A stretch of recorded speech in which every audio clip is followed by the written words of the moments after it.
The rise in prostate cancer and rectal cancer in men obviously is going to become more and more relevant, and leaders of the world or celebrity or people perceived in power are unfortunately going to be brought into the light as examples of the great need for men to heal. We have to remember that men are little boys in male bodies trying to heal or needing to heal, just like women are little girls in women's bodies needing to heal, which brings forward really the need for compassion and grace from women.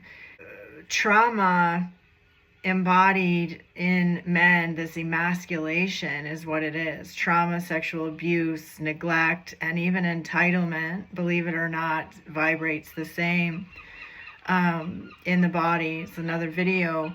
But, men have been emasculated and then not given the space to show up with their selves, with the need for healing, with their vulnerability. And we have to remember that we are both in spirit, masculine and feminine, and then we're in this physical body.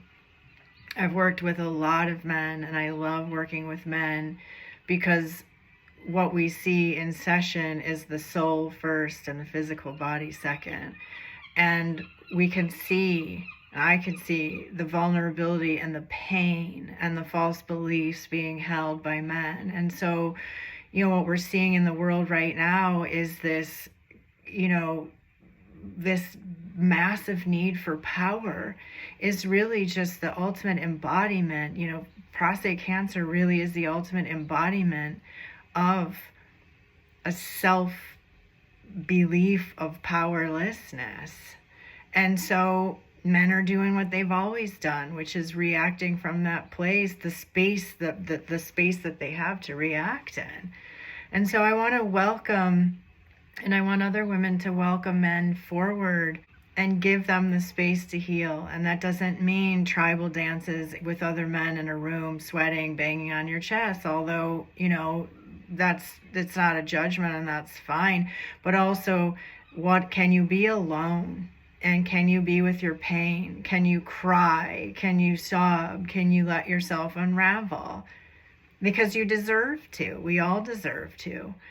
And for this reason, until the men start doing this, we're going to continue seeing like the loss of women's rights and wars and these expressions of, attempts at power, because it's the oldest it's the paradigm of forever, right? And so we can't change some things and leave other things the same and pick and choose. We have to be courageous enough to go into this and let everything explode. Everything come into the space of pain for transmutation. And I know, one of the main reasons I just wanted to come on, it's such a detail, this might be a series, but I want to share these things with you guys today, because if you're in a male body, you have healing to do. Be courageous. Women need to hold the space for you.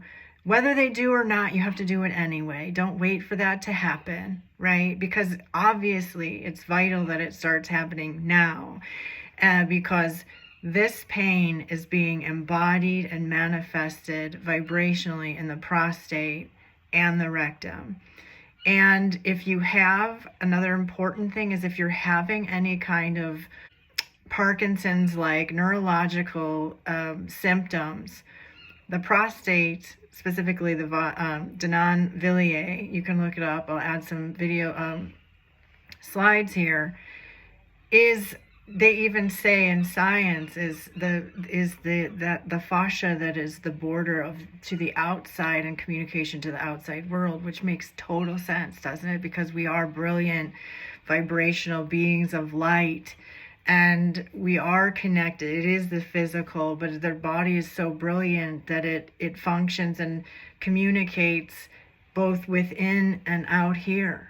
The fascia is probably one of the most brilliant things in the body.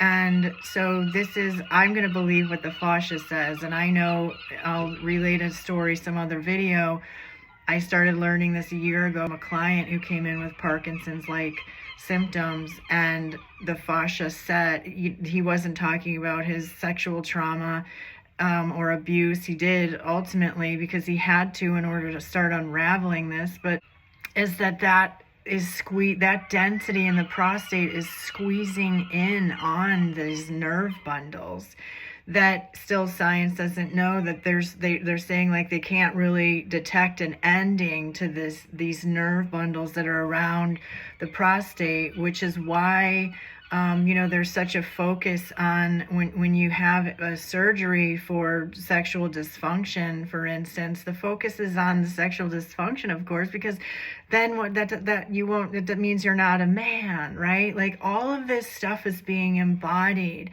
and the focus is on the physical release of, a nerve or something to give relief to the pressure or whatever that is in there. And what we're not understanding yet in medicine is that it is the energetic beliefs and trauma and abuse being held vibrationally. And if you wait for the density being called cancer to show up on a scan, I promise you, A, the treatments will be very different, but B, you can do something about it. Preventative medicine is start healing. If you're in a male body, you've experienced traumas, we all have, start focusing on your healing and don't care what anyone thinks about it. And it's an inward, it's a crying, it's an unraveling, it's allowing yourself to go into the vulnerability and go retrieve yourself. Don't start any more groups. Don't go being a healer or a leader of men. Lead yourself into your own healing, because this is going to become more and more and more prevalent. And vitally important, the other learning is that many times, not every time, it is thought that, rectal cancer originated in the rectum. And what I know from the body, the fascia, is that this density, this emasculation, trauma, neglect, entitlement is like being kicked in the balls, if you will. And there's no other way to say it. And when you think about that, this gathered area, this mass being kicked, poof, it explodes energetically. And this isn't scannable yet, but it could make it look like, and it spreads, the rectum is right there. And so if you have rectal cancer, go get your prostate checked, vice versa. And again, if you're having neurological issues, please insist, because once something becomes scannable or seen on an x-ray or, then it's a whole different treatment, and it's a whole different thing that you're going to ask your body to go through. When you can really start preventing, like all of us, we're talking about you guys today, you can start preventing the possibility by facing yourselves and facing your greatest pains, and that everything that you've experienced matters. You matter, your pain matters. And again, I'm holding space for you, and I hope more and more of us women understand that we can heal together. We don't have to, as women come into the rise of power, doesn't mean men have to lose power. It means there can be this beautiful equality, because we are all equal. And so you see the energies just way out of balance and wanting and trying to come into equality, so then we all rise together. And we can release all these traumas. We can release what's vibrating in our bodies. Get to your healing and be courageous and vulnerable. And that's the most godly thing you can be, is vulnerable.